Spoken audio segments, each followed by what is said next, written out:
आदाब, नमस्कार, अस्सलाम वालेकुम नाजरीन। पल पल न्यूज़ के न्यूज़ रूम से मैं हूं आपके साथ नदीम अकरम। हजरत मोहम्मद सल्लल्लाहु अलैहि वसल्लम साहब के अनादर के बाद देश के प्रधानमंत्री श्री नरेंद्र मोदी जी पहली बार किसी खाड़ी देश की यात्रा पर पहुंचे हुए हैं, जहां सबसे बड़ा सवाल अब ये खड़ा हो जाता है कि आखिरकार किस तरीके का रवैया इस मुलाकात के बाद खाड़ी देशों पर पड़ेगा। क्योंकि ये तो बता दिया गया भारतीय जनता पार्टी द्वारा कि हमने पार्टी से निष्कासित करके कार्रवाई कर दी है, आगे की कार्रवाई राम भरोसे है। किस तरीके से एक्शन लिया जाएगा, क्या नहीं लिया जाएगा, इसके बारे में किसी को कोई जानकारी नहीं दी जा रही। और जो लोग नुपुर शर्मा के खिलाफ सड़कों पर उतरे, जिन लोगों ने नुपुर शर्मा को पूरी तरीके से एक्सपोज किया, उन लोगों को ही जेल की सलाखों के पीछे डाल दिया गया इस हुकूमत द्वारा। क्योंकि देश के प्रधानमंत्री G7 शिखर सम्मेलन में दौरे पर पहुंचे थे, वहां मीटिंग के दौरान कई सारी तस्वीरें सामने आई, जहां जर्मनी में भी विवाद का सामना और विरोध का सामना झेलना पड़ा था देश के प्रधानमंत्री श्री नरेंद्र मोदी जी को। और अब जर्मनी से सीधा यूएई का दौरा, और यूएई के बाद भारत लौटेंगे देश के प्रधानमंत्री श्री नरेंद्र मोदी जी। किस तरीके से ये दौरे को देखा जा रहा है, पहले इस पर नजर डालते हैं। आपको बता दें कि हजरत मोहम्मद सल्लल्लाहु अलैहि वसल्लम साहब पर हुए विवाद के बाद प्रधानमंत्री नरेंद्र मोदी किसी मुस्लिम देश में पहली बार दौरे पर जा रहे हैं। पीएम नरेंद्र मोदी जी G7 में हिस्सा लेने के बाद आज यूएई का दौरा करेंगे। यहां वो राष्ट्रपति शेख मोहम्मद बिन जायद अल नहयान से मुलाकात करेंगे। पीएम मोदी का यह संक्षिप्त दौरा होगा। इसके साथ ही वो यूएई के पूर्व राष्ट्रपति शेख खलीफा बिन जायद अल नहयान के निधन पर शोक भी व्यक्त करेंगे। नहयान का 13 मई को इंतकाल हो गया था। उन्होंने 3 नवंबर 2004 को संयुक्त अरब अमीरात के राष्ट्रपति और अबू धाबी के शासक के रूप में कामकाज संभाला था। यूएई भारत का प्रमुख साझेदार रहा है।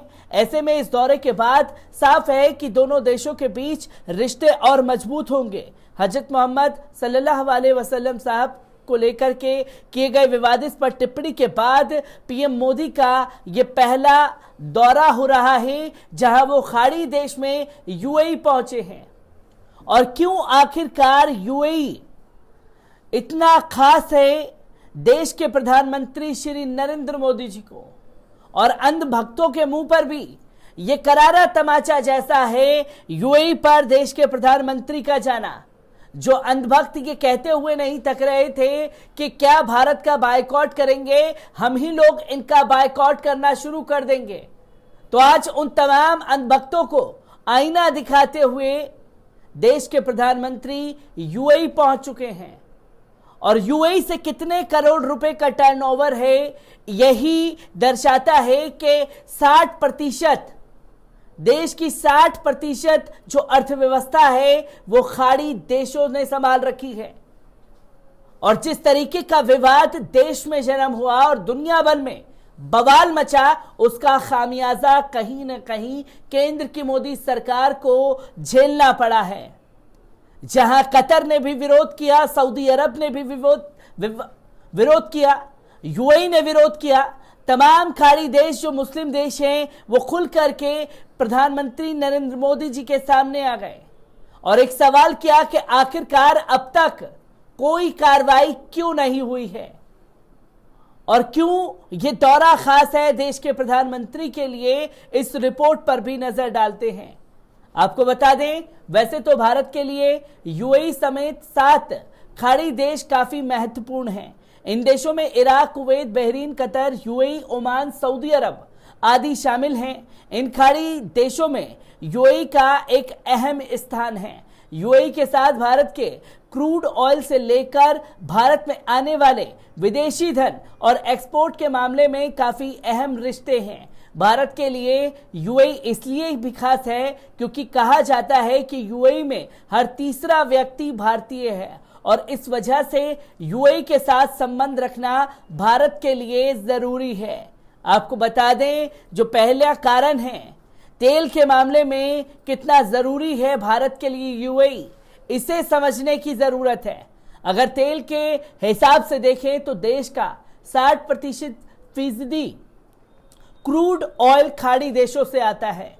इसमें यूएई से 9% तेल आता है, जबकि इराक से 22% और सऊदी अरब से केवल 19% तेल आता है। तो वहीं अगर विदेशों से आने वाले पैसों की बात करें तो भारत में विदेश से आने वाले करीब आधा पैसा 5 खाड़ी देशों से ही आ रहा है। वहीं इन खाड़ी देशों में भारत में 26% पैसा यूएई से आता है। वहीं इसके बाद 11% पैसा जो है वो सऊदी अरब, 6.5% जो है वो कतर से, 5.5% पैसा कुवैत और 3% पैसा ओमान से आता है। वहीं एक्सपोर्ट में भी यूएई काफी आगे है। व्यापार की दृष्टि से भी भारत के खाड़ी देश के साथ अच्छे संबंध हैं। यूएई में ही भारत में से इतना सामान निर्यात होता है कि ये भारत का तीसरा सबसे बड़ा ट्रेड पार्टनर है। भारत ने यूएई में तकरीबन 2800 करोड़ अमेरिकी डॉलर का निर्यात किया। तो भारत के कुछ निर्यात का 9.2% हिस्सा है। वहीं भारत में एक्सपोर्ट में 9.2 हिस्सेदारी यूएई से है। इसके अलावा भारत ने ओमान में लगभग 2261 अमेरिकी डॉलर, इराक में 1878 अमेरिकी डॉलर, कुवैत से 1286 अरब डॉलर का निवेश होता है। जिसके साथ ही यूएई में भारत के कई लोग रहते हैं, जिसकी वजह से हर बार उनके ऊपर तलवारें लटक जाती हैं। जैसे कोई नुपुर शर्मा जैसा व्यक्ति जब विवादित टिप्पणी कर देता है। आपको बता दें कि यूएई में भारत के इतने लोग रहते हैं कि यूएई में हर तीसरा नागरिक भारतीय है। यूएई में तकरीबन 34 लाख भारतीय नागरिक रहते हैं और ये वहां की आबादी का 34.60% हिस्सा है। तो समझा जा सकता है कि क्यों इस विवाद के बाद खाड़ी देशों को मनाने के लिए देश के प्रधानमंत्री श्री नरेंद्र मोदी जी निकले हैं, क्योंकि अरबों खरबों रुपए दांव पर लगे हुए हैं और इस सरकार को पैसों से ज्यादा लगाव है। इसलिए नुपुर शर्मा के ऊपर गाज गिरा करके खाड़ी देशों को मनाने की कोशिश की कि देखिए हमने कार्रवाई कर दी है। कोई भी चीज अब नहीं रुकनी चाहिए, पर नुपुर शर्मा को अभी तक गिरफ्तार नहीं किया गया है, जिसके लिए लगातार सवाल पूछा जा रहा है हुकूमत से। और हुकूमत ऐसे प्रिटेंड कर रही है लोगों के साथ जैसे वो सुनने और कहने की शक्ति जो है खो चुकी है।